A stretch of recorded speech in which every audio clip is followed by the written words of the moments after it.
I mean, before that, it wasn't my first novel, it was the first published one. Before that, I had written a book that I thought was very cool.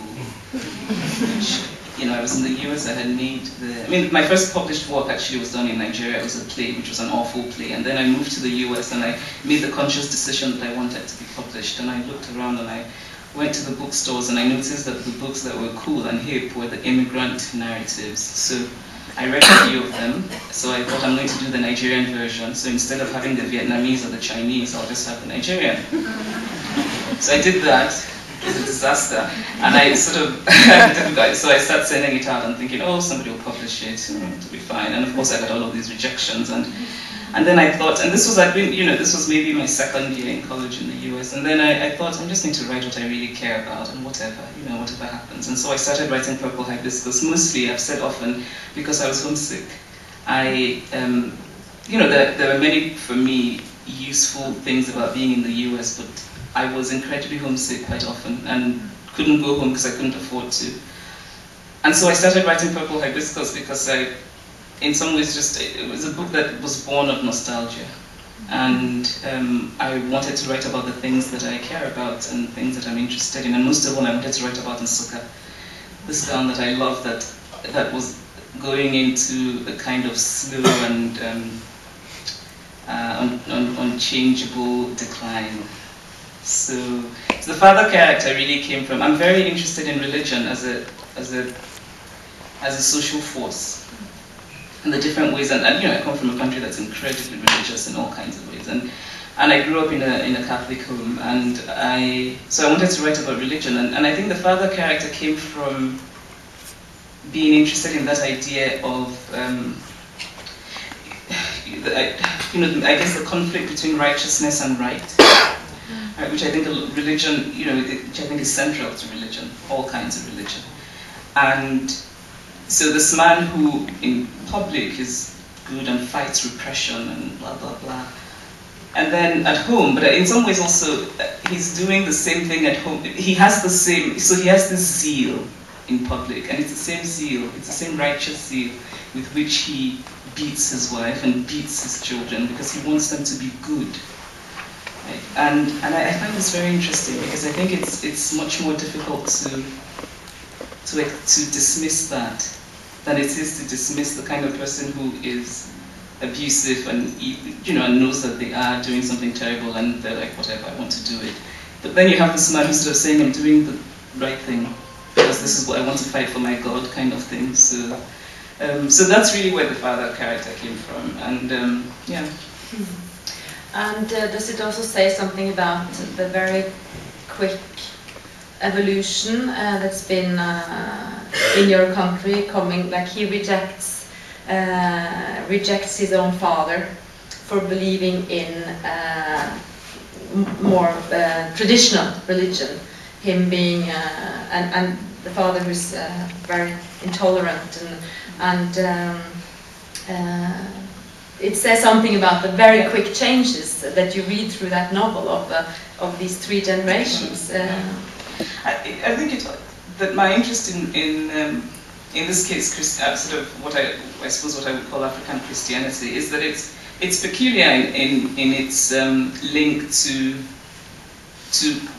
the colonial enterprise, so that you had Christianity as a religion coming to Nigeria hand in hand with the sort of whole colonial thing, and so people like my father was born in 1932. My father obviously is the first person in his family to be Western educated, and remembers sort of the first white man who came to his hometown.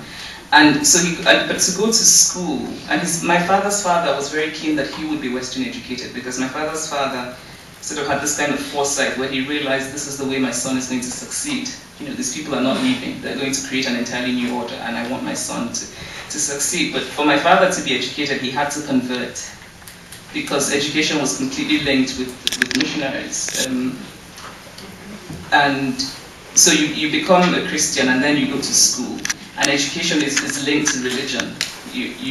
And I think it's very interesting in what it did to people. Right? So you're learning the alphabet in English. You're also learning that your traditions are evil. And the way that you do things at home, all your, sort of not just your traditions, but your sort of the mores of your society are wrong. And I'm interested in, so I think the father character also is, he represents that generation, my father's generation, who many of whom had to grapple with, what does that do to you? I don't know. So I mean, I suppose the father character didn't fare too well. I would like to also talk about your latest, or not the latest, but the last novel published. I don't know how many others are in the making now. Yeah, the latest published, Half of Yellow Sun, which taught me at least a lot about Nigerian history, about the notion of Biafra, which for many of us has been just a word of a place of starving children, this book. Why did you write this book? Because I read somewhere that you yourself hadn't known much about Biafra, and it was not something that was taught in schools. And no, it's not. It still isn't really taught in schools. The Nigeria-Biafra War is a part of our history that we're still uncomfortable with. And I think most countries have this, where there's a part of your history that makes you uncomfortable, and so you try to erase it. And you erase it by making sure that it's not part of the school curriculum, making sure that in the public imagination of people that at some point it just ceases to exist. And I was born in 1977, so I was born 7 years after the war ended. But because I was, in many ways, I think because I was born to Igbo parents and a family that had been Biafran, and I think this is the case for many people whose families were formerly Biafran, that I grew up in the shadow of that war. That I was very much aware I don't remember when I didn't know that this war had happened, and that it had taken my grandfather in particular. My father talks endlessly about his father, who he describes as fiercely moral, and I just love that description. And my father talks about him all the time. So my father, we have family gatherings, and my father, so instead of the dinner where we're going to have champagne, my father will raise the bottle of champagne up and say "Namigati," which is sort of saluting his dead father. Right, so my grandfather was very present in our lives, but gone. And I knew that he wasn't there because of the war. And in some ways, I think that maybe this is the reason I became. And again, this is the sort of thing that I am. This is an answer I am inventing in retrospect. And so, as a child, I wasn't aware that my grandfather's absence meant that I became obsessed with the war. But in thinking about it, because I've had to do events where I'm always asked, how did this? And I started thinking, maybe it really was that I heard so much about my grandfather, I became obsessed with wanting to understand what took him. But also it was that my parents would refer to the war, but never quite talk about it in proper detail. My mother would, I remember once we went to a friend's house for dinner, and my mother was sort of admiring the china. And then she said later when we got home in that slightly spiteful way, I used to have china even more beautiful before the war. Right? And so the idea that you'd lost material things, but also a larger sense of loss. And, when I was 14, I started reading about that period because I wanted to understand.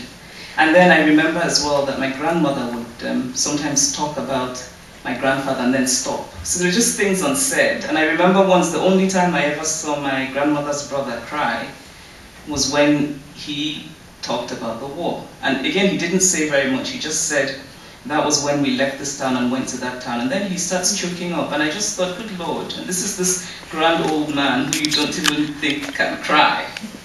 And so I think all of these things came together. And for a long time, I knew I wanted to write a novel about it. And I also knew I was writing about something that was huge, not just for me personally, but for my country. And there's a sense of terror that brings, I think. And I wanted to be emotionally ready to write the book. And it took me a long time